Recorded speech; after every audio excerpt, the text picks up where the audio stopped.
ஆண்டவராய் இயேசு கிறிஸ்துவின் திருப்பெயராலே நான் உங்கள் ஒவ்வொருவரையும் வாழ்த்துகிறேன், ஆசீர்வதிக்கிறேன்.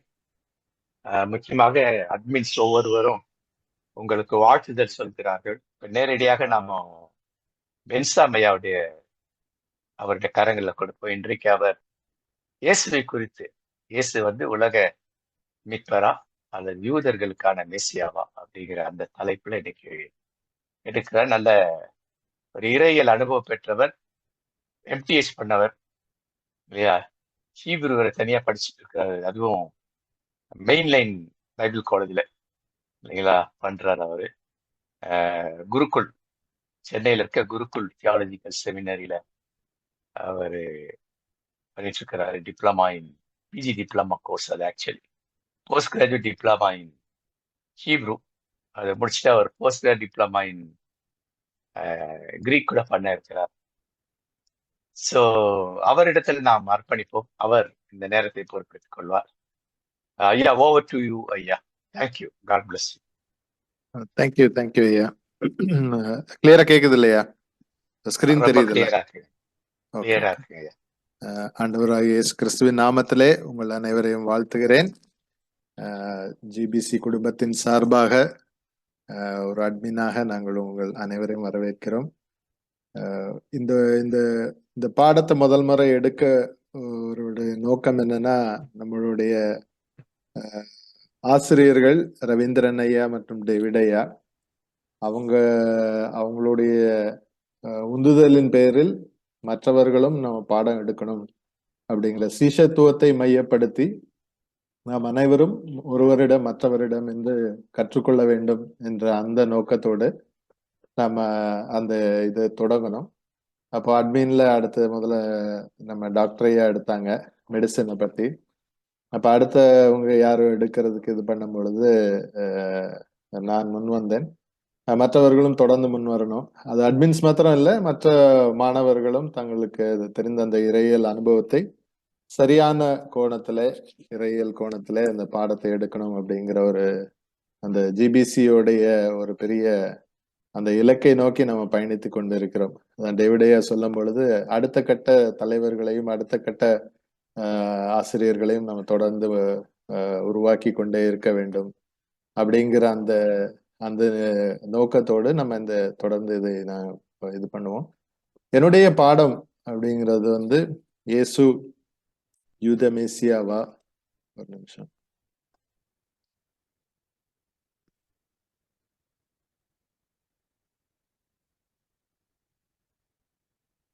இயேசு யூத மேசியாவா இல்லை உலக ரட்சகரா அப்படிங்கிற இந்த கோணத்துல இது எப்படி தொடங்குச்சு அப்படின்னா, நாம கிறிஸ்தவர்கள் நாம இயேசுவை மெசியாவென்றும் அவர் யூதர்களுடைய மெசியாவும் உலக ரட்சகராகவும் இணைந்து பார்க்கிறோம். ஆனா யூதர்கள் அவங்க இன்று வரை இயேசுவை ஏற்றுக்கொள்ளவில்லை. அவரை கடவுளாகவோ மெசியாவோ ஒரு தூதராக ஒரு இதை ஏற்றுக்கொள்ளுகிறாங்களே தவிர மெசியா என்ற கோணத்துல ஏற்றுக்கொள்வதில்லை. அது ஏன் அப்படிங்கிற இதுல ஒரு ஆராய்ச்சியிலும் ஒரு தேடல்லையும் அந்த விளைவா இது இந்த பாடம் உருவானது. ஸோ நான் இங்கிலீஷ் தமிழ் 2 ஸ்லைடுமே பண்ணியிருக்கிறேன். உங்களுக்கு பிடிஎஃப் அனுப்பி வைக்கும்போது அது ரெண்டுமே இது பண்றேன். நான் பேசுறது தமிழ்லயே நான் உங்களுக்கு விளக்கம் கொடுக்குறேன். வேர்ச்சொல், அதாவது எபிஸ்டமாலஜி ஆஃப் மெசியா என்ற சொல் எங்கே இருந்து அதோடைய வேர்ச்சொல் எங்க உருவாகுது அப்படின்னா, அது பழைய ஏற்பாடிலே அபிஷேகம் செய்யப்பட்டவர் தான், அனாயிண்டட் ஒன் அப்படிங்கிற அந்த வார்த்தையிலிருந்து ரூட் வேர்டு அது மெஷியா அப்படிங்கிறது. இந்த மெஷியாங்கிறது ஒரு செயல்பாடு. அதாவது அரசர்கள், ராஜாக்கள், தீர்க்கதரிசிகள் இவர்கள் மூவரையும் தங்கள் பணி செய்வதற்காக பிரித்தெடுத்து அந்த பணிக்கென்று அவர்களுக்கு அதிகாரமும் கொடுத்து அவர்களுக்கு நியமிக்கிற அந்த காரியத்தை, அந்த செயல்பாடு, அதற்கு பேர் அபிஷேகம். அதுதான் மெஸ்ஸியா அப்படின்னு சொல்லி அந்த வார்த்தை பயன்படுத்தப்படுகிறது, பழைய எபிரேய வார்த்தை. அதை கிரேக்கத்துல மொழிபெயர்க்கும் போது கிறிஸ்டோஸ் என்ற வார்த்தை பயன்படுத்தப்படுகிறது. அது கிரேக்க வார்த்தை கிறிஸ்டோஸ். அந்த கிறிஸ்டோஸிலிருந்து தான் நம்ம கிறிஸ்து அப்படிங்கிற வார்த்தை உருவாகுது. அப்ப அந்த கிறிஸ்து அப்படிங்கிறது வந்து இயேசு பெருமானுக்கு இருந்த பெயரா அவர் வாழ்ந்த காலத்துல அவர் பிறந்த காலத்துல இருந்து என்று பார்த்தால் அது கிடையாது. அவருக்கு பின்பாகவும் அவர் வாழ்ந்த கடைசி அவர் ஊழியத்தின் காலத்திலும் அவருக்கு பொதுவா அதிகமாக பயன்படுத்தப்பட்டது அவர் பரமேறி சென்ற பொழுது அந்த காலங்களிலே பயன்படுத்தப்பட்டது இந்த கிறிஸ்டோஸ் என்ற வார்த்தை. இயேசு கிறிஸ்து, அதுதான் இயேசு கிறிஸ்து என்று இணைந்து அது பயன்படுத்தப்பட்டது. இப்போ 3 நிலைகளிலே அந்த அனாயிண்டிங், அது மெஸ்ஸியா அப்படிங்கிறது எந்தெந்த வசனங்கள் யாரையெல்லாம் அபிஷேகம் பண்ணினார்கள் அப்படின்றதுல முதலாவது அரசனின் அபிஷேகம். அரசனை எப்படி அபிஷேகம் பண்ணது? 1 சாமுவேல் 10:1 அவர் தாவீது சவுல் முதலாவது அரசன், அவர் அபிஷேகம் பண்ணப்படுகிறார். சாமுவேல் அபிஷேகம் செய்கிறார். அந்த அந்த அந்த இடத்துல அந்த அந்த வார்த்தைக்கு மெஸ்ஸியா அப்படின்ற இது பயன்படுத்தப்படுகிறது. அது அந்த இதுல வந்து அடிக்குறிப்புல கூட கூறப்பட்டிருக்கிறது, அவர் வந்து தன்னுடைய ஜனங்களை பிற நாட்டு மக்களிடமிருந்து வல்லமையிலிருந்து அவருடைய ரட்சிப்பார் அப்படிங்கிறது. சோ இந்த இந்த அரசன், யூத அரசன் அப்படிங்கிற கோட்பாடு எங்க உருவாகுது அப்படின்னா, தன்னுடைய மக்களை பாதுகாக்க வேண்டும். இப்ப ரட்சிப்பு அப்படின்னு சொன்னீங்கன்னா பெரும்பாலும் பழைய ஏற்பாடுல எதிரிகளிலிருந்து பாதுகாப்பது, அவங்க இஸ்ரவேல் மக்களை தாக்க வரும் பிற அரசு எதிரிகளிலிருந்து அவர்களை மீட்பு கொடுப்பதை இந்த ரட்சிப்பு என்ற வார்த்தையில அவர்கள் பயன்படுத்துகிறார்கள். சோ இந்த அரசனுடைய பதவி வந்து அந்த அந்த அபிஷேகம் மூலமாக இந்த பதவி அவர்களுக்கு கொடுக்கப்படுகிறது. சோ 2வது 1 சாமுவேல் 16:3 தாவீது அபிஷேகம் பண்ணப்படுகிற அந்த அனுபவத்துல அந்த அந்த நிகழ்வுக்கு இதே வார்த்தை பயன்படுத்தப்படுகிறது, மஷியா அப்படின்னு சொல்லிட்டு. அடுத்தது இது ஒரு சிறிய எக்ஸாம்பிளாக ஒரு 3 நிகழ்வா கொடுத்திருக்கேன். 3வது வந்து சாலமோன் 1 ராஜாக்கள் 1:39 சாலமோனை அபிஷேகம் பண்ணுகிறார்கள். சோ இந்த 3 நிகழ்வுகள், 3 வசனங்கள் மெஸ்ஸியா என்ற காரியத்தை, அரசனை எப்படி அபிஷேகம் பண்ணப்படுகிறார் அப்படிங்கிற நோக்கில பதிவிடப்படுகிறது.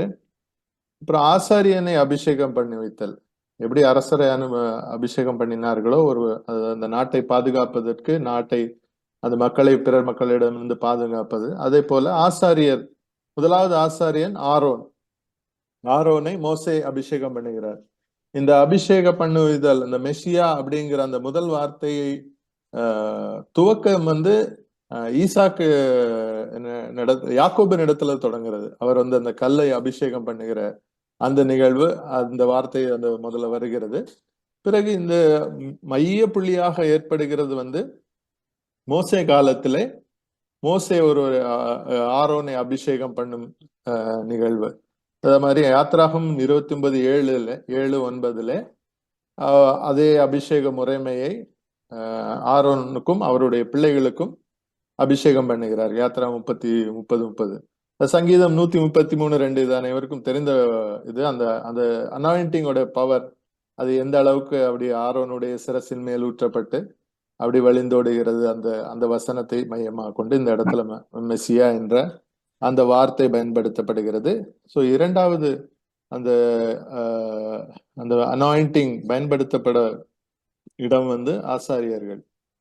ஸோ 3வது அந்த அபிஷேகம் பண்ணப்படுகிற இடம் வந்து தீர்க்கதரிசிகள்.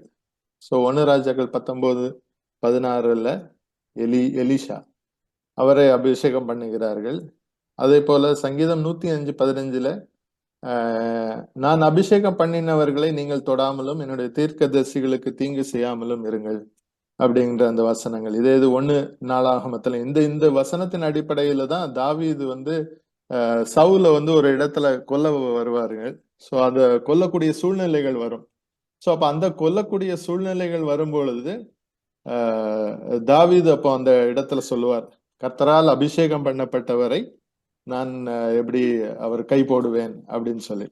சோ இது ஒரு கட்டளையாக கொடுக்கப்பட்டு அவர் அந்த அந்த அபிஷேகம் பண்ணப்பட்டவர்களோடு மேலுள்ள அந்த அந்த பிரித்தெடுக்கப்பட்ட அந்த பவர், அந்த பிரித்தெடுக்கப்பட்ட அந்த பொறுப்பு, இதற்கு கொடுக்கப்படுகிற மதிப்பு வந்து பழைய உடன்படிக்கையில அந்த அந்த யூத முறைமையில ரொம்ப மிகவும் நேர்த்தியாக கொடுக்கப்பட்டது.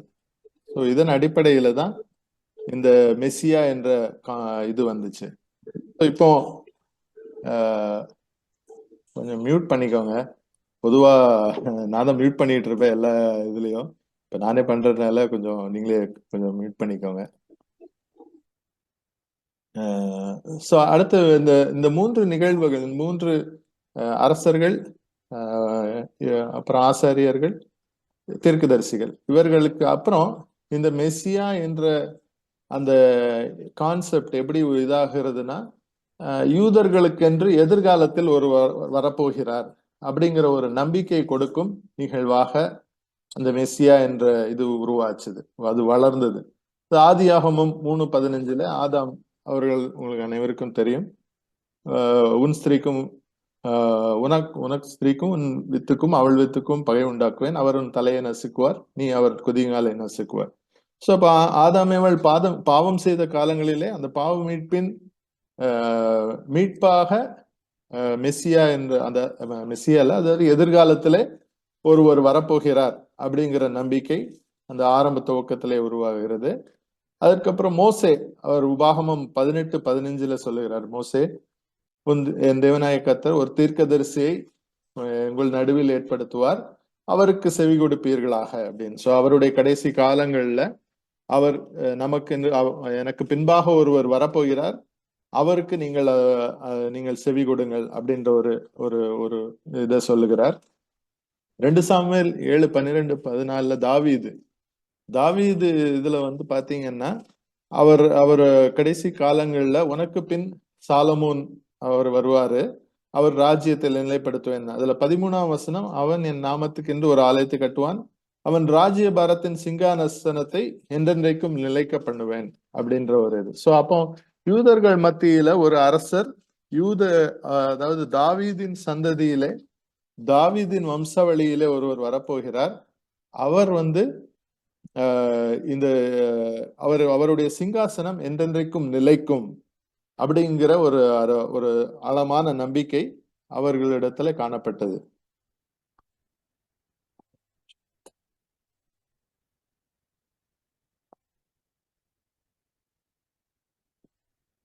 அப்புறம் அடுத்த மேசியா எதிர்பார்ப்பு ஏசாயா 7:14-15. இது நம்ம கிறிஸ்துமஸ் ஒவ்வொரு காலங்களிலும் நம்ம இதை வாசிப்போம்.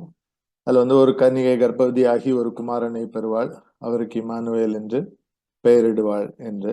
சோ அவர் தீமையை வெறுத்து நன்மை தெரிந்து கொண்டு, இது ஏசாயா தீர்க்கதரிசியில அவர் இயேசுவுக்கு ஒத்த அந்த அந்த வசனங்கள் காணப்படுகிறது. ஏசாயா 9:6-7, நமக்கு ஒரு பாலகன் பிறந்தார், நமக்கு ஒரு குமாரன் கொடுக்கப்பட்டார், கர்த்தத்துவம் அவர் தோளில் மேல் இருக்கும், அவர் நம்மும் அதிசயமானவர், ஆலோசனை கர்த்தா, வல்லமை உள்ள தேவன், நித்திய பிதா. சோ அது கடைசியில வரும்பொழுது தாவீதின் சிங்காசனத்தையும் அவனுடைய ராஜ்யத்தையும் அவர் திடப்படுத்தி அப்படின்றது. சோ அப்போ அவர்களுக்கு ஒரு அரசனுடைய ஒரு அரச வம்சத்திலே ஒரு அரசர் வரப்போகிறார். அவர் நமக்கு நம்மளுடைய நாட்டிலே ஒரு அரசராய் என்றென்றைக்கும் அரசாலும் உயர்ந்தவராய் நமக்குள் இருக்க போகிறார் என்று அந்த ஒரு நம்பிக்கை யூதர்களிடத்துல மிகவும் அதிகமாக இருந்துச்சு. பல எரேமியா தீர்க்கதரிசி, தாவீதுக்கு ஒரு நீதியுள்ள கிளையை எழும்ப பண்ணுவேன், அவர் ராஜாவை இருந்து ஞானமாய் ராஜரீகம் பண்ணி பூமியில் நியாயத்தையும் நீதியை நடப்பிப்பார். அதே கான்செப்ட்ல நீங்க வாசிப்பீங்க. தானியேல் தீர்க்கதரிசி, இது தானியேல் தீர்க்கதரிசி இவங்க பாபிலோனுக்கு போயிட்டு திருப்பி வந்த காலங்களுக்கு பிறகு உருவான அந்த நம்பிக்கையின் அடிப்படையில இந்த இடத்துல தெளிவாக மனுஷகுமாரனுடைய சாயலாக ஒருவர் வானத்து மேகங்களுடனே வந்தார், அவர் நீண்ட ஆயுஸ் உள்ளவர், சகல ஜனங்களும் ஜாதியாரும் பாஷைக்காரரும் அவரை சேவிக்கும்படி அவருக்கு கர்த்தத்துவமும் மகிமையும் ராஜரிகமும் கொடுக்கப்பட்டது. அவருடைய கர்த்தத்துவம் நீங்காது, நித்திய கர்த்தத்துவம், அவருடைய ராஜ்யம் அழியாததுமாய் இருந்தது அப்படின்னு சொல்லி தானியேல் தீர்க்கதரிசியில. பெரும்பாலும் நம்மளுடைய புக் ஆஃப் ரெவலேஷன் இறையியல் கல்லூரியில படிக்கும் போது தானியேல் புத்தகத்தோட சேர்ந்துதான் படிப்பாங்க. தானியேல் அண்ட் ரெவலேஷன் சேர்ந்துதான் நமக்கு அதை சொல்லிக் கொடுப்பாங்க. ஸோ தானியேல் புத்தகத்துல கூறப்படுகிற அனைத்து அந்த வசனங்களை ஒப்பிட்டு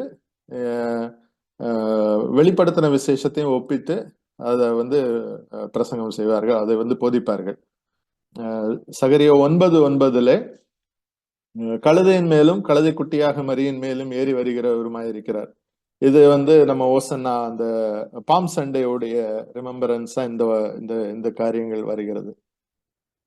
சோ இப்போ வந்து இத்தனை வசனங்கள் அவர்களுக்கு ஒரு ஒரு ஒரு அரசர் நம்மை ஆள போகிறார், ஒரு நம்ம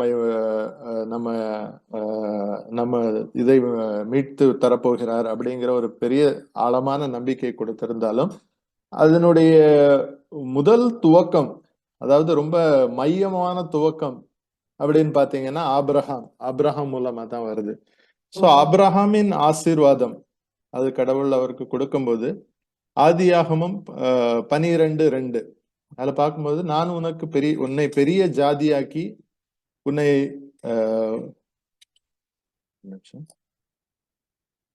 ஆசீர்வதித்து உன் பெருமைப்படுத்துவேன். அத இங்கிலீஷ்ல ரொம்ப அழகா இது பண்ணியிருப்பாங்க.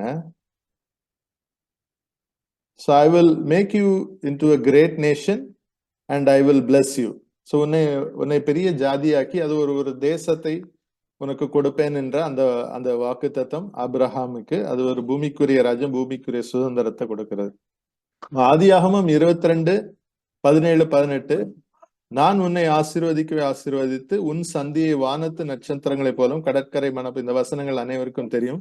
உன் சந்ததியார் தங்கள் சத்துருக்களின் வாசல்களை சுதந்திரித்துக் கொள்வார்கள் அப்படின்ற ஒரு அவருக்கு ஒரு ஆசீர்வாதம் கொடுக்கப்படுகிறது. இந்த ஆசீர்வாதம் எப்பொழுது அவருக்கு கொடுக்கப்படுகிறது என்றால், ஈசாக்க போய் அவர் பலி செலுத்தி அந்த பலி செலுத்த வரும்போது அதுக்கப்புறம் நகர்ந்த நிகழ்வாக அதை தடுத்து நிறுத்தப்பட்டு அவர் அதுக்கு அந்த ஆசீர்வாதங்களை அவர்களுக்கு கொடுக்கிறார். ஆதியாகமம் 49:9-10 இது வந்து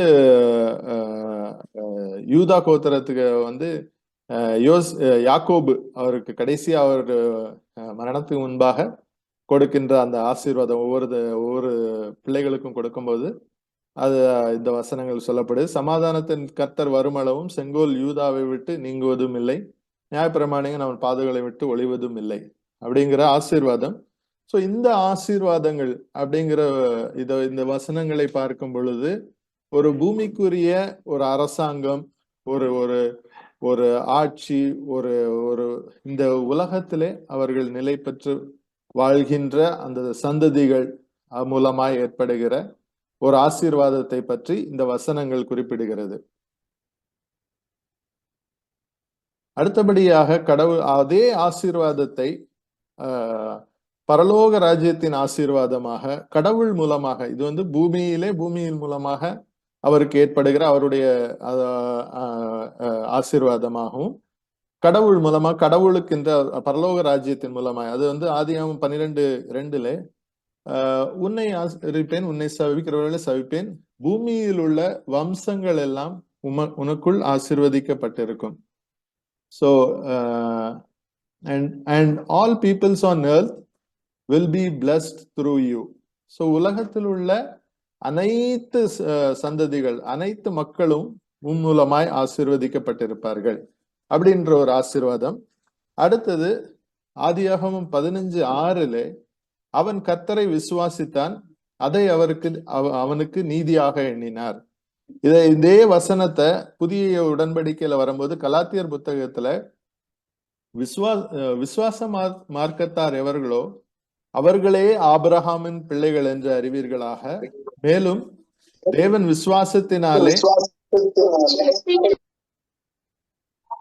விசுவாசத்தினாலே புறஜாதிகளை நீதிமான்கள் ஆக்குகிறார் என்றும் வேதம் முன்னாக கண்டு உனக்குள் சகல ஜாதிகளும் ஆசீர்வதிக்கப்படும் என்று ஆபிரகாமுக்கு சுவிசேஷமாய் முன்னறிவித்தது. அந்தபடி விசுவாச மார்க்கத்தார் விசுவாசமுள்ள ஆபிரகாமனுடனே ஆசீர்வதிக்கப்படுகிறார்கள். அதுக்கு அடுத்த கலாத்தியர் 3:16 ஆபிரகாமும் அவனுடைய சந்ததியில் வாக்குத்தத்தங்கள் பண்ணப்பட்டன, சந்ததிகள் என்று அநேகரை குறித்து சொல்லாமல் உன் சந்ததிக்கு என்று ஒருவரை குறித்து சொல்லுகிறது, அந்த சந்ததி கிறிஸ்துவே.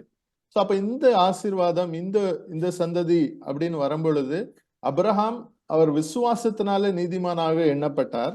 அவரை விசுவாசத்தினாலே அதை போல இயேசுவின் மீது விசுவாசம் வைத்து யாரெல்லாம் விசுவாசித்து கிறிஸ்துவின் மூலமாக ஆபிரகாமின் சந்ததிகள் ஆகிறார்களோ அவர்கள் அனைவரும் ஆபிரகாமின் பிள்ளைகளாகவும் ஆபிரகாமின் சந்ததிகளாகவும் இரண்டு பிரிவுகளாக, இது அனைவரும் அறிந்ததுதான். நாம எல்லாருமே பிற இனத்து மக்கள் தான். நம்ம யூதர்கள் கிடையாது. யூதர்கள் நம்ம யெகோவா கடவுள்ல யூதர்கள் நம்ம தொழுது கொள்ள முடியாது அவர்களுடைய இதன்படி, சட்டத்தின்படி. பட் இயேசு கிறிஸ்து மூலமாக நாம அபிரகாமின் சந்ததிகளாகிறோம். ஏன்னா அவர் விசுவாசித்தார்.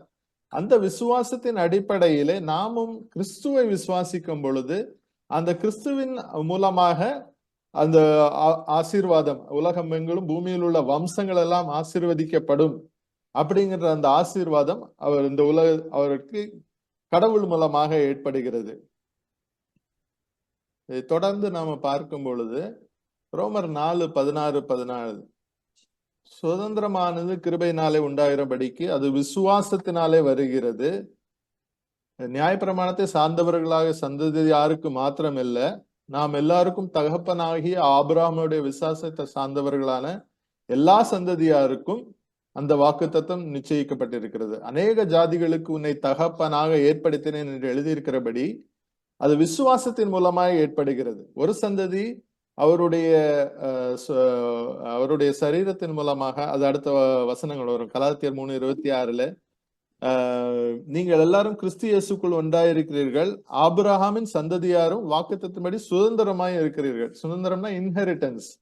சோ அவருக்கு ஆபிரகாமுக்கு இன்ஹெரிட்டன்ஸா கொடுக்கப்பட்டது உங்களுக்கு கொடுக்கப்படுகிறது அப்படின்னு சொல்லிட்டு, அது மாதிரி நாம வாக்குத்தத்தின் பிள்ளைகளா இருக்கிறோம்.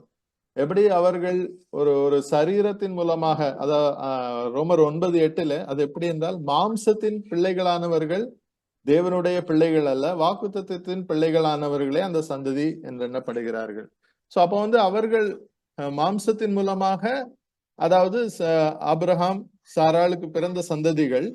நாம விசுவாசத்தின் மூலமாக இயேசு பெருமான் மூலமாக நம்ம ஆபிரகாமின் சந்ததிகளாக நாம அந்த அந்த அந்த ஆசீர்வாதத்துக்குள் பங்கடைகிறோம். அதாவது இயேசு பெருமான் மூலமாக விசுவாசம், அவர்கள் மூலமாக அவர்கள் மாம்சத்தின் மூலமாக யூதர்களுடைய வம்சம் அப்படிங்கிற அந்த நிலைப்பாட்டுக்குள்ளாக நாம் இரண்டு விதமான ஆசீர்வாதங்களை நாம் பார்க்கிறோம். ஒன்று, அவர்களுக்கு மாம்சத்தின் மூலமாக இந்த தேசத்தை பெற்றுக்கொள்ள வேண்டும், இந்த தேசத்தை ஆளுகை செய்ய வேண்டும் என்று. மற்றொன்று, விசுவாசத்தின் மூலமாக இயேசு பெருமான் மீது விசுவாசம் வைத்து நாம் அவர்கள் பிள்ளைகளாக மாறுகிறதுனால இரண்டு விதமான விசுவாசங்களாக நாம் இதை பிரித்து பார்க்கிறோம். சோ இப்போ நான் எப்படி இந்த டிஸ்கஷனை கொண்டு போறேன் அப்படின்னா, அபிரகாம் மூலமாக இரண்டு விதமான ஆசீர்வாதம், இரண்டு விதமான இனம் மக்களை கூட்டம் வருகிறார்கள். இதை நான் தொடர்ந்து அது உலக அரசாட்சி, இறை அரசாட்சி, அதாவது kingdom of God and kingdom of world, இதை அடுத்த பாடத்துல நான் தொடர்ந்து அதை ஒரு பகுதியா எடுக்கலான்னு நான் இது பண்ணியிருக்கிறேன்.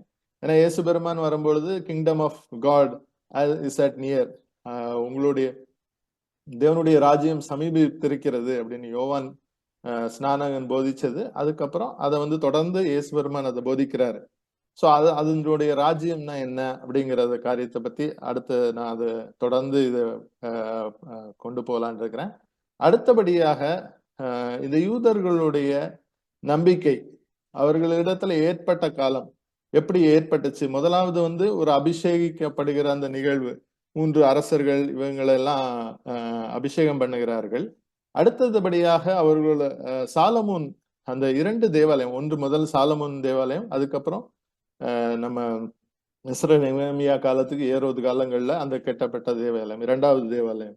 சோ அப்போ ஒரு தேவாலயம், 2வது தேவாலயம். இந்த முதல் தேவாலயத்திலே அவர்களுக்கு இருந்த நம்பிக்கைகள் பற்றியும் 2வது தேவாலயத்தில் இருந்த நம்பிக்கைகள் பற்றியும், அதாவது யூதர்கள் மத்தியிலே அந்த 1400 வருட அந்த பழைய உடன்படிக்கையில என்னென்ன நம்பிக்கைகளிலே சில மாற்றங்கள், என்னென்ன நம்பிக்கைகள் ஏற்பட்டது, அதை ஒரு இதா நம்ம இது பண்ணியிருக்கோம். அது முதலாவது ஆலய காலம், அதாவது சாலமோன் காலத்துல அவர்களுக்கு காஸ்மாலஜி, அதாவது இந்த உலகத்தினுடைய அது படைப்பு எப்படி நம்பிக்கை இருந்துச்சு, இதை நீங்க பார்த்திருப்பீங்க. இந்த இந்த டயக்ராம் வந்து பிப்ளிக்கல் காஸ்மாலஜி அப்படின்னு சொல்லிட்டு டேவிட் ஐயா பாடம் எடுத்தாங்க. ஸோ அந்த அந்த இதுல உள்ள இந்த இது ஸோ இந்த நம்பிக்கை தான் அவங்களுக்கு அந்த ஆரம்ப கட்ட காலத்துல அவர்களுக்கு இருந்தது. ஸோ அது எப்படின்னா முதலாவது தேவாலய காலம் 1000 முதல் 586 இந்த காலகட்டங்களிலே அவர்களுக்கு இருந்த நம்பிக்கை எப்படின்னா, ஒரு மனிதன் பிறக்கிறான், அவனுக்கு வந்து மரணம்ங்கிறது அவன் மரித்த உடனே பாதாளம் ஷியோல் என்ற ஒரு எபிரேய வார்த்தையிலே ஷியோல் என்ற இடத்திற்கு அவன் செல்கிறான். அது வந்து எங்க இருக்குன்னா பூமிக்கு அடியிலே இந்த பாத்தீங்கன்னா உங்களுக்கு தெரியும் ஷியோல் என்ற இடம் இருக்குது. ஸோ ஆதியாகமம் 37:35 யாக்கோபு தனது மகன் யோசேப்பு மரணித்த போது நான் துயருற்று ஷியோலின் பாதாளத்தில் என் மகனின் இறங்கி போவேன் அப்படின்னா அவர் நீதிமான். ஸோ அவருமே மரித்து நான் மகன் இருக்கிற இடத்துல அந்த பாதாளத்துக்கு இறங்கி போகிறேன் அப்படின்ற ஒரு இது. யோபு 10:21-22 காரிருளும் மரணாந்தகாரமும் இருண்ட தேசமும் இருள் சூழ்ந்த ஒழுங்கில்லாத மரணாந்தகாரம் உள்ள தேசமும் ஒளியும் இருளுமாக தேசம் போனால் திரும்பி வராத தேசத்துக்கு நான் போகும் முன்னே அப்படின்னா யோபுவும் அவர் ஒரு தேசத்துக்கு போகிறார். அந்த தேசம் வந்து பாதாளத்திலே இருண்டு அந்த தேசமா இருக்கிறது. ஸோ இந்த நம்பிக்கை தான் இருக்குது. இதை வந்து நான் இன்னும் பிப்ளிக்கல் காஸ்மாலஜி ரொம்ப டீட்டெயிலா இன்னும் கொஞ்சம் அடுத்த டாபிக்ல எடுக்கலான்னு நான் தீர்மானிச்சிருக்கிறேன். ஏன்னா வசனங்களின் அடிப்படையில இது எப்படி நம்பப்படுகிறது அப்படின்னு. ஸோ இப்ப இவங்களுக்கு இருக்கிற நம்பிக்கை என்னன்னா, மனிதன் பிறக்கிறான், அதோடு மரித்து போகிறான்.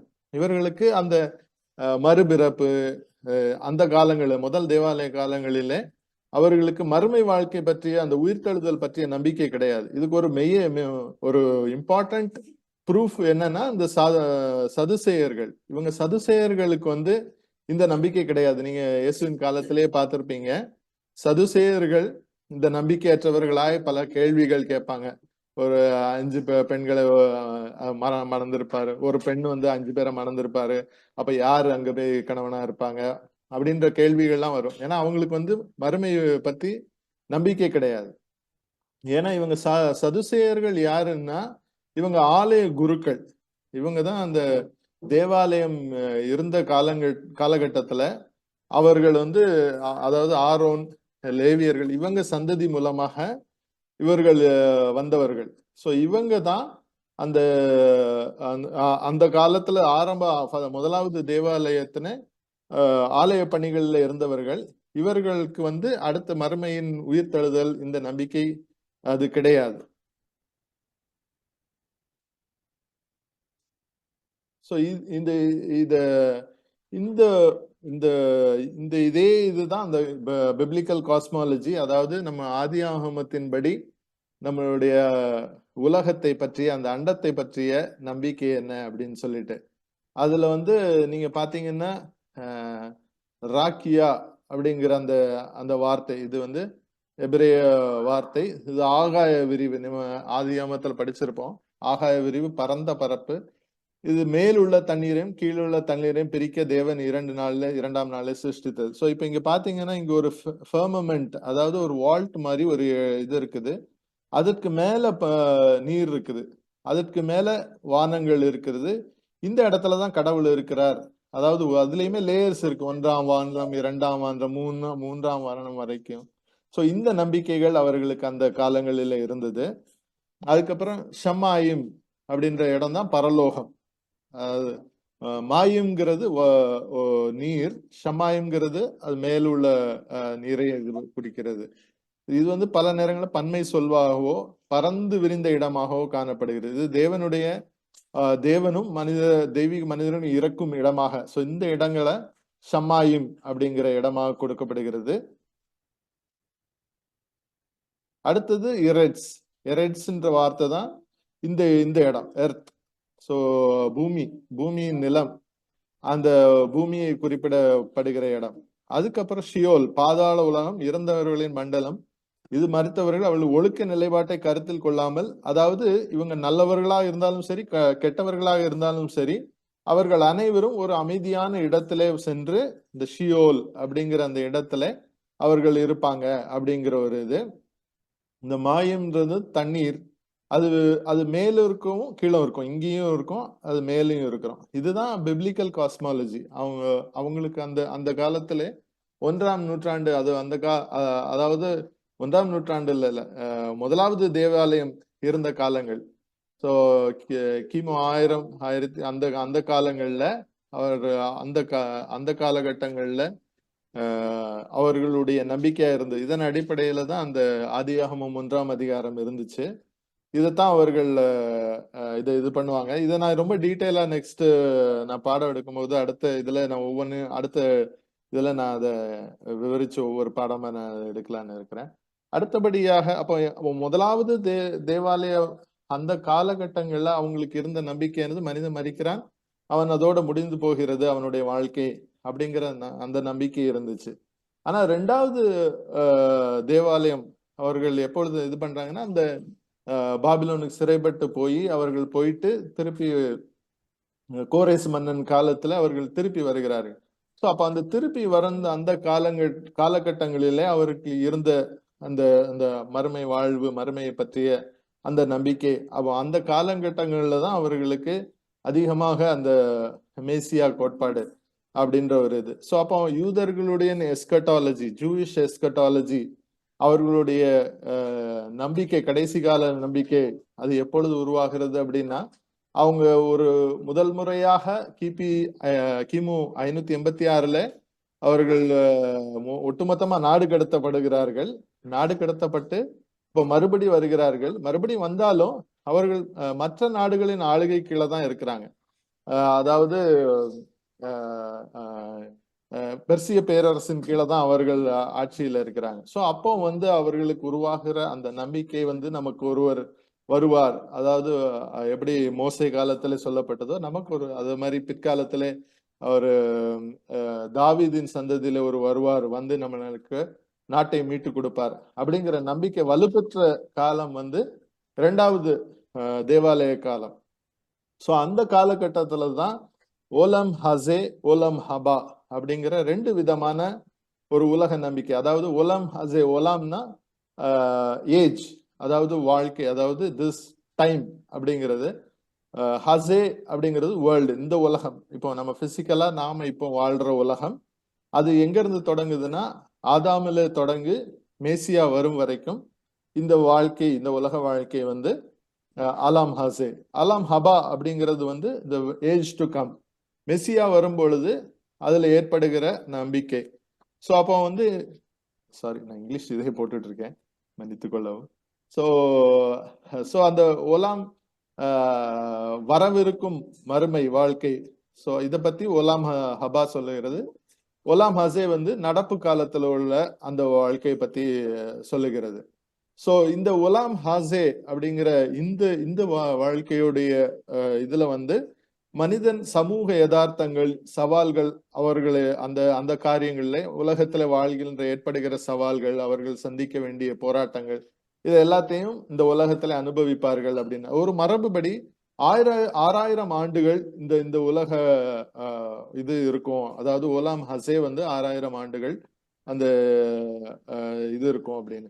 இந்த சாயே ஷா அப்படிங்கிற வார்த்தை, இது எபிரேய பதத்துல இது என்ன சொல்லுதுன்னா, இந்த இந்த முதல்ல ஒலாம் ஹசேங்கிறது என்னன்னா ஒரு நிலையற்ற வாழ்க்கை, தற்காலிக வாழ்க்கை அப்படிங்கிறது.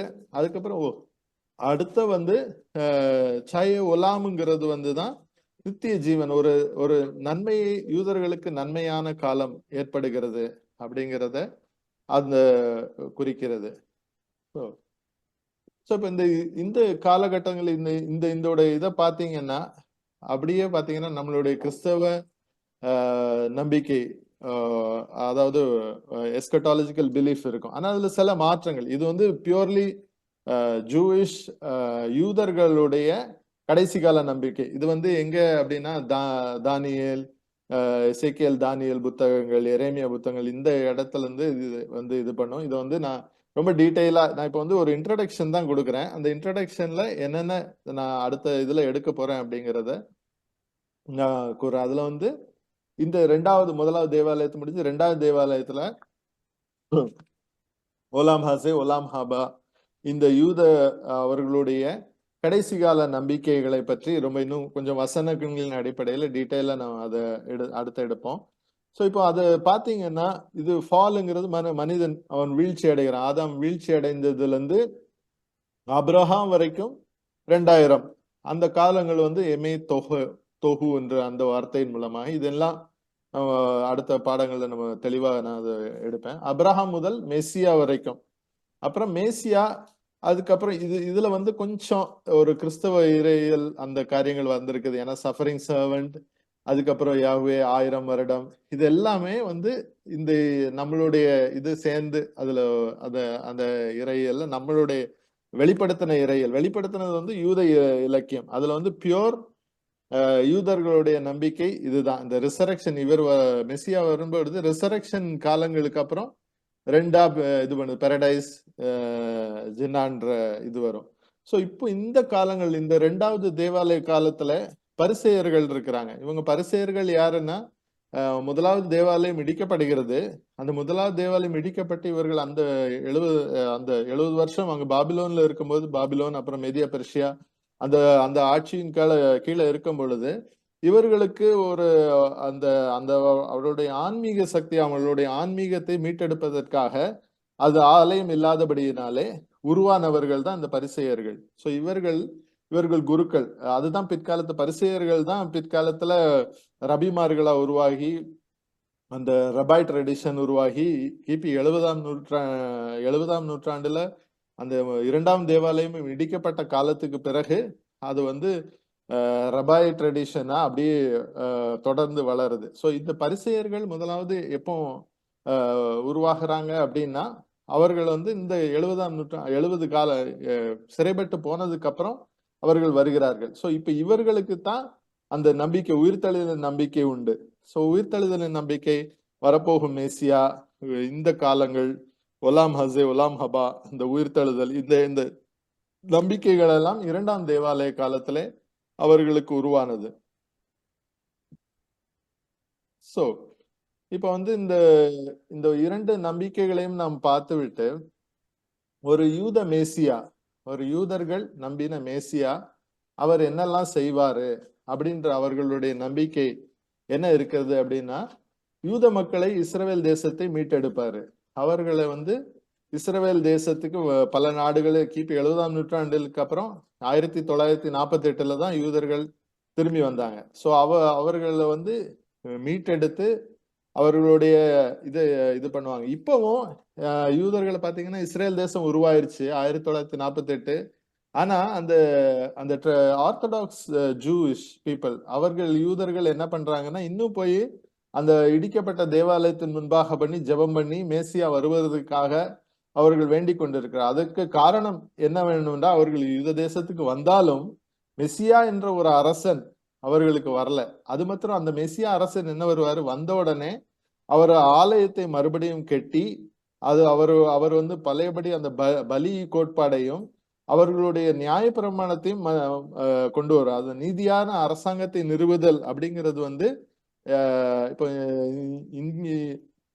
அவர்களுக்கு வந்து அந்த மித்ஸ்வா அப்படின்னு சொல்ற அந்த அந்த நியாயப்பிரமாணத்தின் சட்டத்தின் கீழே அந்த எருசலேம் மாத்திரம் இல்ல, உலகம் முழுவதும் அவர் அந்த அரசாட்சியை கொண்டு வருவார் அப்படின்றது. அதுக்கப்புறம் அவர்களுக்கு அந்த அந்த மெஸ்ஸியாங்கிறவர் வந்து கடவுளுடைய மகனாகவோ கடவுளாகவோ அது வருவதில்லை. அவர் ஒரு மனித அரசனாகவும் ஒரு தீர்க்கதரிசியாகவும் இருப்பார் அப்படிங்கிற நம்பிக்கையை கொண்டு இது பண்றாங்க. அதுக்கப்புறம் அவர் நிறுவுகிறது வந்து முழுக்க முழுக்க உலகத்திலே உள்ள ஆட்சி. எருசலேமை அது சயோனை தலைநகரமாக கொண்டு அந்த இடத்துல உலகம் முழுவதும் ஆட்சி செய்வார் அப்படின்ற பூலோக ஆட்சியை பத்தி அவர்களுக்கு அந்த யூத மெஸ்ஸியா நம்பிக்கை அவர்களுக்கு இருந்தது. ஆனால் இயேசு பெருமான் அவருடைய முதலாவது வருகையிலே பார்க்கும் பொழுது அவர் மன்னிப்பு, கிருபை, தியாகம், அவர் வந்து ஒரு ஒரு ஒரு ஒரு அரசன். இப்போ நீங்க உலகத்துல வந்து ஒரு இடத்தை அரசாட்சி செய்யணும்னா ஒரு ஒரு ஒரு சில பேரை கொலை செய்யணும், சில பேரை ஆளுகை செய்யணும், சில அடக்குமுறைகள் செய்யணும். அப்படி இருந்தால்தான் அது அந்த ஆட்சியை நிலைப்படுத்த முடியும். ஆனா அது இல்லாம இயேசு பெருமான் மன்னிப்பை பத்தி பேசுறாரு, கிருபையின் பத்தி பேசுறாரு, தியாகத்தை பத்தி பேசுறாரு. அதுக்கப்புறம் அந்த அந்த கடைசி காலங்கள்ல அந்த தேவாலயத்தை இடிக்கப்படும் தீர்க்க தரிசனமா உரைக்கிறாரு. அவர் வந்து அது மாதிரி பலி ஆராதனை அவர் காலங்களுக்கு பின்பாகத்தான் ஒளிந்து விட்டது. ஸோ அது அந்த அந்த இது வந்து கம்ப்ளீட்லி அவங்களுடைய மெஸ்ஸியா நம்பிக்கைக்கு முற்றிலும் மாறான காரியத்தை இயேசு பெருமான் செய்கிறார். அதே போல அவருடைய ஆட்சியை பத்தி, அவருடைய இதை பத்தி பேசும் பொழுது அவர் ஆன்மீக, அதாவது ஆத்மா பற்றிய அவருடைய ஆட்சியை பற்றி பேசுகிறார். தேவனுடைய ராஜ்யம் பரிசுத்த ஆவி மூலமாக தேவனுடைய ராஜ்யத்தை நிறுவுகிறார். அதாவது உள்ளான மனிதநிலை மாற்றம். அதனாலதான் என்னன்னா, இப்ப விபச்சாரம் என்று வரும்பொழுது அந்த விபச்சாரம் செயலில் இல்லை, அந்த விபச்சாரம் அந்த சிந்தனையிலே உள்ளான மனிதனிலே அந்த தாட் இது பண்ணி உருவாகி அந்த அதை வந்து அங்கே செய்யும் பொழுதே, அந்த தாட் வரும் பொழுதே நீங்க பாவத்துல வீழ்ந்துடுறீங்க அப்படிங்கிற ஒரு இதை கொண்டு வர்றாரு. இது எங்க இருந்து உருவாகுது அப்படின்னு பாத்தீங்கன்னா, நீங்க லாஜிக்கலி பாத்தீங்கன்னா, ஒரு இப்போ உலகத்துல காண்கின்ற அனைத்தும் உலக பொருட்கள் எல்லாமே பாத்தீங்கன்னா கடவுளால் படைக்கப்பட்டது. இந்த கடவுளால் படைக்கப்பட்டது எப்படி அப்படின்னு பாத்தீங்கன்னா, கிரியேஷன் எக்ஸ் நிஹிலோ, அதாவது ஒன்றுமே இல்லாததுல இருந்து கடவுள் படைத்தார். அப்படி என்ன அர்த்தம் அப்படின்னா, அந்த இந்த இங்க காணப்படுகிற அனைத்து பொருள்களும் எப்பொழுது அவருடைய சிந்தனையில உருவாச்சு, கடவுளுடைய சிந்தனையில உருவெற்று அவருடைய வார்த்தை மூலமாக இந்த உலகத்தில் பொருளாக வந்தது. சோ அப்ப அந்த சிந்தனை பொருளாக அடைந்தது. அதே போலதான் மனிதர்களாகிய நாம செய்கின்ற ஒவ்வொரு சிந்தனை தான் பிற்காலத்துல செயலா மாறுகிறது. நீங்க பார்க்கும்போது கன்ஸ்ட்ரக்ஷனா இருந்தாலும் சரி, பொறியியலா இருந்தாலும் சரி, அனைத்துக்குமே இப்போ இந்த ஃபர்ஸ்ட் ஸ்டார்டிங் ஸ்டேஜ் வந்து அந்த சிந்தனையில ஏற்படுகிற டிசைன் தான், அந்த சிந்தனையில ஏற்படுகிற மாற்றம் தான் அந்த சிந்தனை அந்த உருவு பெற்று வருகிறது. இப்போ நீங்க சைக்காலஜிக்கலி ரொம்ப டீப்பா நீங்க அனலைஸ் பண்ணி பாத்தீங்கன்னா, ஒரு மனிதனுடைய வாழ்க்கை, நமக்கு நாளைக்கு நடக்க போன்ற காரியம் ஏன் நமக்கு நன்மையும் தீமையா மாறுகிறது அப்படின்னா, அதுக்கு என்ன சொல்றாங்கன்னா, நம்மளுடைய சிந்தனையிலே ஏற்படுகிற மாற்றம். இப்போ ஒரு ஃபார் எக்ஸாம்பிள், வெளியில இப்ப நமக்கு வேலை இல்லை, பணம் தேவை இருக்குது அப்படின்னு நினைக்கும் போது அந்த அந்த செயல்பாடுனால நம்ம சிந்தனையில ஒரு விதமான பயம், ஒரு விதமான கவலை, இந்த கவலைகள் ஏற்படும் போது அது வந்து நம்மளோட நாளைய தினத்தை பாதிக்கிறது அப்படின்னு சொல்லி. இப்போ ஆதாமும் ஏவாளும் படைக்கப்பட்ட போது நல்லவர்களாக, எல்லாமே கடவுள் நல்லதாக படைத்தார், நல்லதாகவே கண்டார். அப்போ அவர்கள் பாவத்தை எப்படி தூண்டினா அப்படின்னு பார்க்கும்போது நன்மை தீமை மூலமாக. அந்த நன்மை தீமை மூலமாக அது எங்க பொருளினால ஏற்பட்டதா இல்லைன்னா அவர்கள் சிந்தனையில ஏற்பட்டதா அப்படின்னு பார்க்கும் பொழுது, அந்த நன்மை தீமையை அறியும் சிந்தனை அவர்களுக்கு உருவாச்சு. அப்போ அவர்களுக்கு முதல்ல இருந்த நேர்மறை எண்ணங்கள் எல்லாமே எதிர்மறை எண்ணங்களா உருவாச்சுது. அப்போ அதுவரை அவர்கள் நிர்வாணிகளா தான் இருந்தாங்க, அவர்களுக்கு கண்ணு தெரியுது, அப்போ அவங்க நிர்வாணிகளா இருக்கிறது அவங்களுக்கு தெரியல. ஆனா அவர்களுக்கு வந்து அந்த அந்த அந்த பாவத்தின் சிந்தனை, அந்த இது தீமை என்னன்னு தெரிந்த பொழுது அவர்கள் தங்களை நிர்வாணிகளாக காண்கிறார்கள். அதாவது உள்ளான இதுல மாற்றங்கள் ஏற்படுது, அதாவது எதிர்மறை சிந்தனைகள் உருவாகிறது. சோ இதுதான், இந்த ஆட்சியை தான் ஆன்மீக ஆட்சி அப்படிங்கிற நிலையில இன்னும் அதை வந்து தொடர்ந்து kingdom of God, kingdom of வேர்ல்டுன்னு சொல்ற அந்த இதுல கொஞ்சம் இன்னும் ஆழமாக அதை விளக்கலாம் அப்படின்னு சொல்லிட்டு இது பண்றேன். அதுக்கப்புறம் மற்றொரு வித்தியாசம் அப்படின்னு பாத்தீங்கன்னா, மெஸ்ஸியா, யூதர்களின் மெஸ்ஸியா நம்பிக்கையில அவர் வந்து ஒரு மனிதனாகத்தான் வருவார். ஆனா இவர் வந்து தேவனுடைய குமாரனாக வந்தார், தேவனோட ரெப்ரசன்டேட்டிவா வந்தார், அவருடைய குமாரனாக. அவரில் ஒன்றாக என்னை காண்கிறவன் பிதாவை காண்கிறான் அப்படின்ற ஒரு தத்துவத்தோட வந்தார். கடைசியாக அவருடைய முதலாவது வருகையின் போது அவர் எந்த வித யுத்தமும் செய்யல. அப்ப இவர் மெஸ்ஸியா காலங்கள்ல அவர் வரும்போது யுத்தம் செய்துதான் அவர் அந்த அந்த நாட்டை, இஸ்ரேல் தேசத்தை பிடித்து கொடுக்க வேண்டிய சூழ்நிலை அவருக்கு ஏற்படுகிறது. ஸோ இப்ப இந்த மேசியா கான்செப்ட் எங்கெங்கெல்லாம் வருது அப்படின்னு பாத்தீங்கன்னா, அந்த மேசியான்ற நம்பிக்கை யூத மதத்துல இருந்தது, அதுக்கப்புறம் கிறிஸ்தவ மதத்துல, அதுக்கப்புறம் ஜொராஸ்ட்ரியன் மதத்துல இருந்தது, அதுக்கப்புறம் ஈவன் உலகத்துல காணப்படுகிற பல மதங்கள்ல இருக்கணும். ஈவன் இந்து மதத்துல கூட கலிகாலம்ன்ற ஒரு இது இருக்குது, ஒரு ஒரு அவதாரம், ஒரு அவதார புருஷன் வரப்போகிறார் அப்படிங்கிற அந்த கல்கி அவதாரம், அவர் வருவார் அப்படிங்கிற அந்த அந்த நம்பிக்கைகள் உலகமெங்கிலும், உலக மதங்கள் அனைத்திலுமே இந்த நம்பிக்கைகள் இருக்கிறது. சோ இதுல வந்து நம்ம யூத மதம், கிறிஸ்தவம், அதுக்கு இடைப்பட்ட காலத்துல ஜொராஸ்ட்ரியன் மதம். சோ இந்த யூத மதத்துக்கும் கிறிஸ்தவம், சொராஸ்ட்ரிய மதத்துக்கும் நிறைய நெருங்கிய தொடர்புகள் காணப்படுகிறது. அந்த ஜொராஸ்டர்ன்ற அவர் உருவாக்கினப்பட்ட காலங்கள் வந்து பாத்தீங்கன்னா கிமு 1500 இருந்து 600 காலங்கள்ல, கிமு காலகட்டங்கள். இந்த காலகட்டங்களுக்கு அப்புறம் தான் இவர்கள் யூதர்கள் அந்த தேசத்துக்கு போறாங்க. இந்த இந்த இந்த இந்த மதம் எங்க பிரசித்தி பெற்று இருந்ததுன்னா பெர்சியா நாட்டுல தான், மேதிய பெர்சியா, இந்த பெர்சியா நாட்டுல தான் இந்த மதம் வந்து ரொம்ப இப்பொழுது உள்ள ஈரான். ஸோ அந்த அந்த இதுல தான் இதோடைய மதத்தை பத்தி பேசணும்னா இது வந்து ஓரிரை கோட்பாடுடைய மரம். எப்படி யூத மதம் ஓரிரை கோட்பாடு கொண்டதோ அதே போல இதுவும் ஓரிரை கோட்பாடு கொண்டது. அது மாதிரி நன்மை தீமை டியூவலிசம் சொல்லுவாங்க. அது நன்மைக்கு வந்து ஸ்பென்டா மென்யூ அப்படிங்கிறது நம்மளோட பரிசுத்த ஆவியானவர் குறிக்கின்றது. அவர் நன்மை செய்கிற இது. அது போல ஆங்கிற மென்யூ அப்படிங்கிற தீமைக்கு உண்டான அந்த இதையும், இது இரண்டு உலகமானது இந்த இரண்டு சக்திகளுக்கும் உண்டான ஒரு போர்க்களமாக பார்க்கப்படுகிறது. அது வந்து மனிதர்களுக்கு சுயாதீனம் கொடுக்கப்பட்டிருக்கிறது, இந்த மதத்திலையும் சொல்லப்படுகிறது.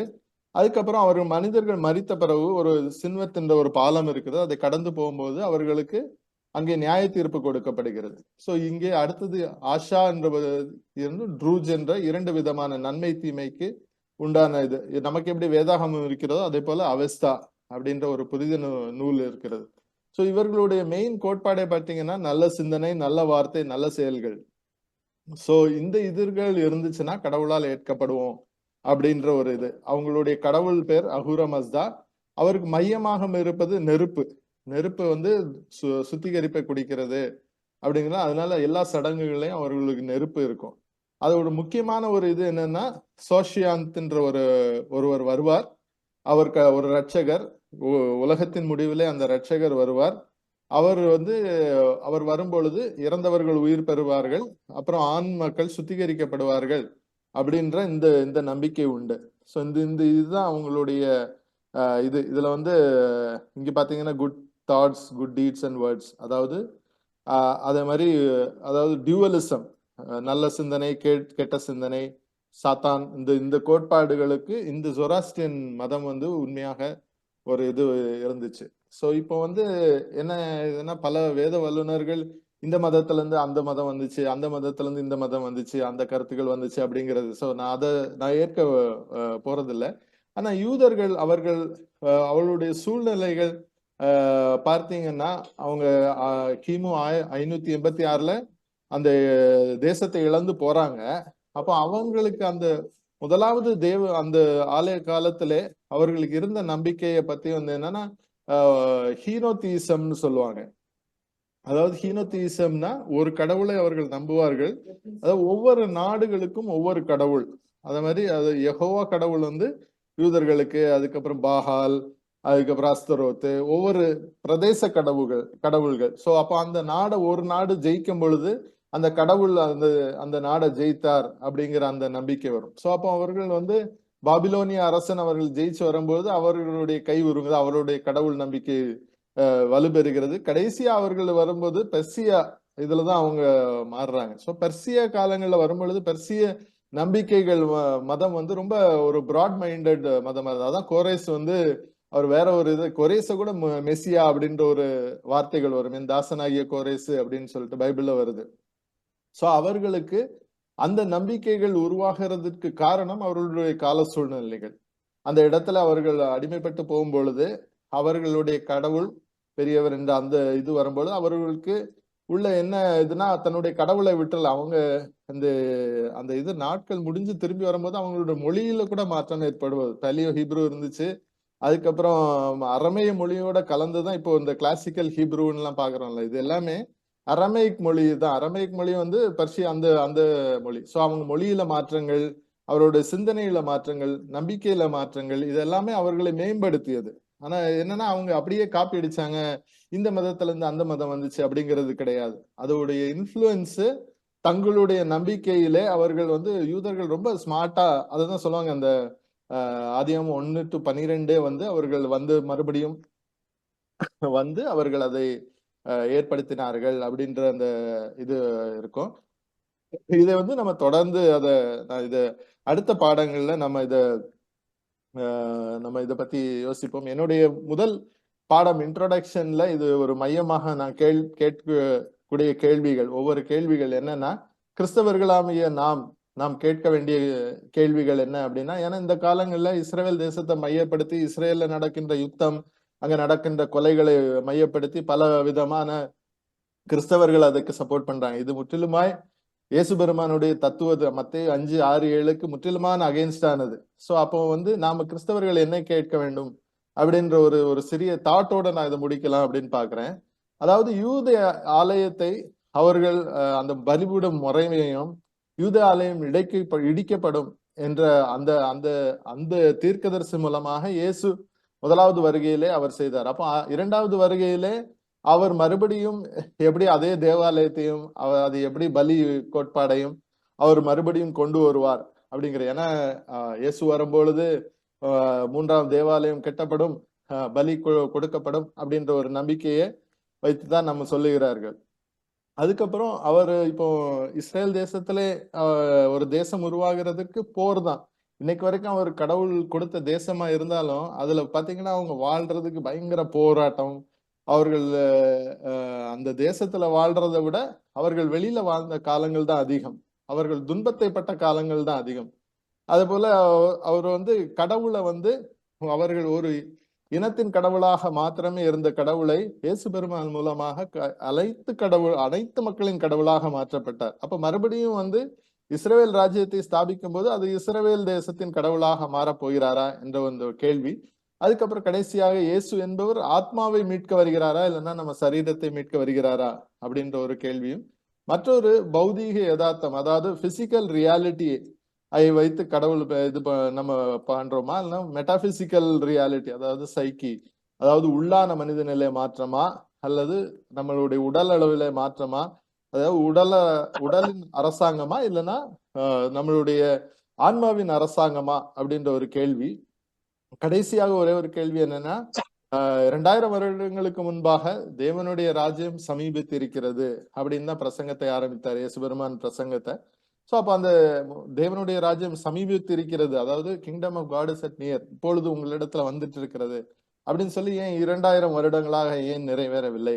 அந்த தேவனுடைய ராஜ்யம் என்ன அப்படிங்கறதை தெரிந்து கொள்ள வேண்டும் அப்படிங்கிறத நாம புரிந்து செயல்படணும் அப்படிங்கிறது என்னுடைய வாதமாக நான் வைக்கிறேன். இதை தொடர்ந்து ஒவ்வொரு பகுதியும் 1ஆம் தேவாலயம், 2ஆம் தேவாலயம், அப்புறம் தேவனுடைய அரசாட்சி இதெல்லாம் பற்றி அடுத்து வரும் பாடங்களிலே உங்களுக்கு என்னால் முடிந்ததை நான் எடுப்பேன். இது என்னுடைய தேடலின் மூலமாக இது ஜிபிசி எனக்கு கொடுத்த அந்த வாய்ப்புக்கு நான் நன்றி கூறுகிறேன்.